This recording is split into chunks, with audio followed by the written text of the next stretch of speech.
কুষ্টিয়ার দৌলতপুরে অভিযান চালিয়ে বিদেশি পিস্তল ও 7 রাউন্ড গুলিসহ শীর্ষ সন্ত্রাসী আনোয়ার হোসেন ও তার স্ত্রী কমলা বেগমকে আটক করেছে বাংলাদেশ সেনাবাহিনী।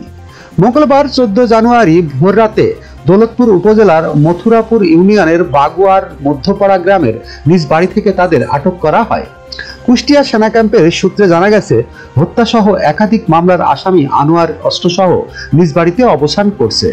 এমন তথ্য জেনে সেনাবাহিনীর সদস্যরা তাকে ধরতে অভিযান চালায়। এ সময় বাড়ি ঘিরে আনোয়ারকে আটক করা হয়। আনোয়ারের কাছ থেকে একটি বিদেশি পিস্তল ও 7 রাউন্ড গুলি উদ্ধার করা হয়। আনোয়ারের অপরাধ কর্মকাণ্ডে সহযোগিতার স্ত্রী কমলা বেগমকেও আটক করে ক্যাম্পে নিয়ে আসে সেনা সদস্যরা।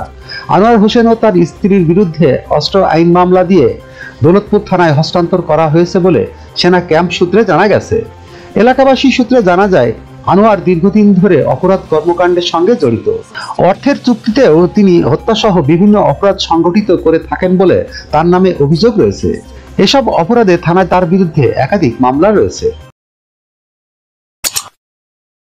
যখনকার খবর তখনই দেখতে চোখ রাখুন সুন 24 টিভিতে। চ্যানেলটি সাবস্ক্রাইব করুন।